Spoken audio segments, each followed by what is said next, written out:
Hello everyone, welcome back to Weaving Web3. I'm here with James, product lead at Chiliz. And so we are going to be talking about what is Chiliz, why do we need Chiliz, and why are Chiliz good for you?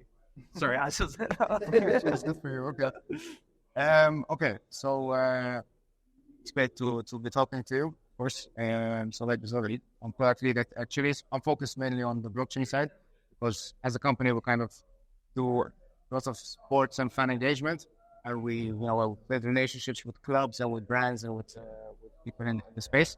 And then we have another side which is more focused on the tech and the blockchain and stuff like that. And I'm more involved in the blockchain side of stuff. So Chiliz, I've been with Chiliz for 3 years now.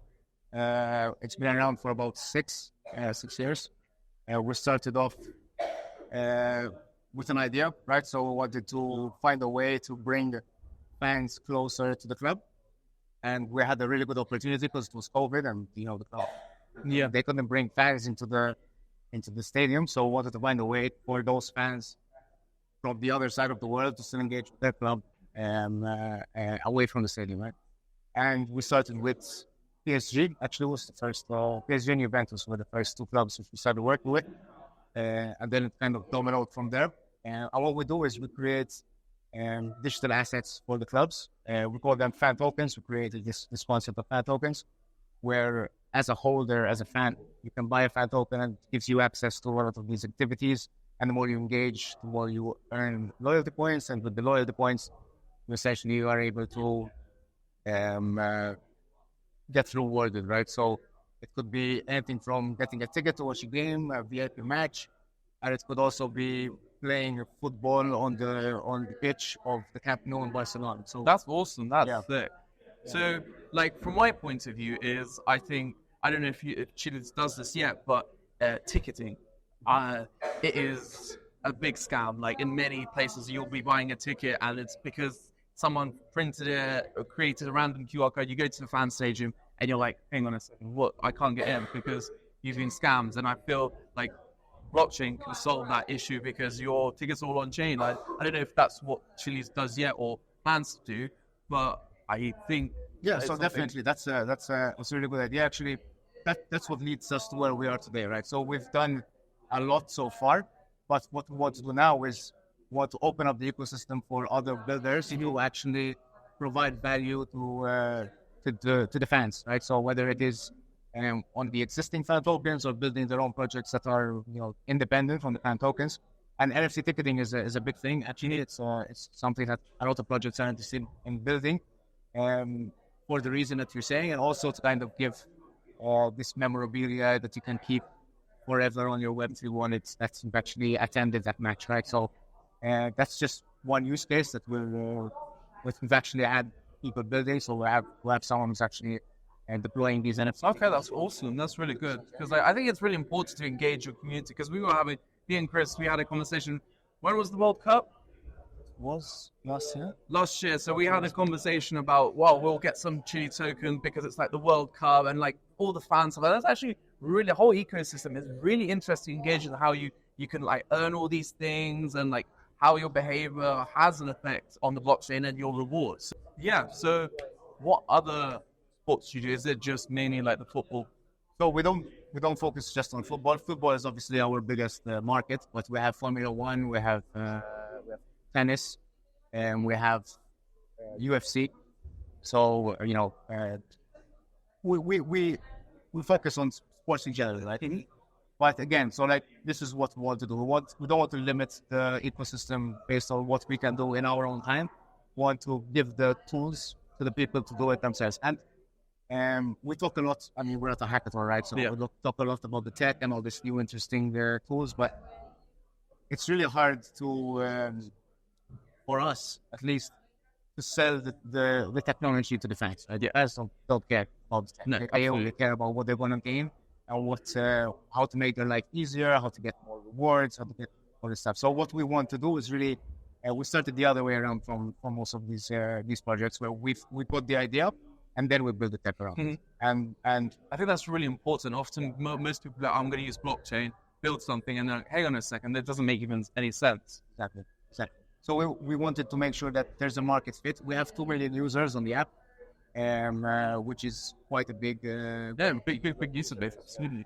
Like, but it's not even like it's just the beginning, right? So there's billions of fans, right? So the market is huge. I want to make sure that we can, onboard all of the mainstream users, because those are, plus it's great for crypto as well, for blockchain. Yeah, once you get the mainstream in, and you can make some money as well. With tech. And once you're actually comfortable with tech, then you can actually start talking about NFTs, and the conversation gets easier. So what would be the difference? Why would I even want to on the Chiliz chains? What advantage do you have developers and users compared to building on something else, like another L2? Or... So the thing is, like, Chiliz chain is quite new, right? So we don't have all of the tools yet. The tech is not the best in the market, right? And we are our best selling point is the fact that our name is already out there. The fans and the brands already trust our name, and we have this gateway for developers to meet and actually have a conversation with PSG, right, for Barcelona, which is very valuable, right? These are massive billion-dollar kind of corporations, so we want to be able to bring value on chain and bridge the gap. No, that's amazing. Like, for me, like, I have to say I'm not as a big a sport fan, but like if it got into, let's say, I don't know, like rugby. I'm a big fan of rugby. We have some rugby teams as well. You do? Yeah. Oh, okay. What about music? So we call ourselves a sports and entertainment. Okay, so it's anything that has fans has a space. So music, rewarding artists, right? So it's definitely something we want to tap into. So our focus is mainly on sports, because it's what we know, right? And what we've been successful with. But it's definitely what we want to move into. Okay. And what we want to help developers tap into as well, right? So it's not just us. It's just end of the day, you have to focus both on the user base and the devs. If you don't have the devs to create the application that the users want, you won't have that basically trade-off. But like, I also think, why would someone want to be part of your community, and how could you like offer them to be more welcoming? So part of our community in the terms of the developer community or the fan? The fan community, I guess. Like, the fan wants to feel appreciated. Because often when I've been a fan of certain sports, I just go there and I'm just like, okay, it was a great event, but like sometimes I just feel left out because it's lacking that step forward into actually interacting with the fans. Because I would love to meet some of my like sports personalities that I'm like, oh my god, I wish I could meet you, have a conversation with you. I know that you have that ability, but I definitely think if you're able to bridge that even further, it's going to be, I don't know, more special. Like, for sure. I mean, what we really want to do is not limit by geolocation, right? So you don't have to be in the stadium, you don't have to be in Paris to engage with PSG, right? So we want to be able to engage and make the fans feel as close as possible to the club, even if they're a million miles away, right? So even if it's just like meet and greets online with their legends, or building these communities around like chat or stuff like that. So we just want to make sure that we bring that value to any user wherever they are and whoever they are. Would a user, let's say a country that maybe doesn't have as much money to put in it, be able to earn an opportunity to meet their celebrity of like their sports personality, or do you have to, let's say, put the effort in and then you earn like the reputation to?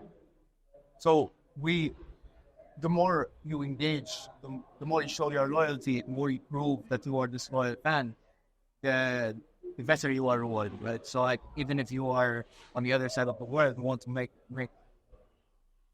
it worth your engagement, worth you showing your role. Yeah, that's amazing. Well, what you told me is really cool, because like I never really knew that side of Chile, and maybe there is a space for me, because like I want to find another home for maybe other people as well. And if there's anything else you want to tell the people, or that you really feel marks Chiliz as the place to be, then feel free.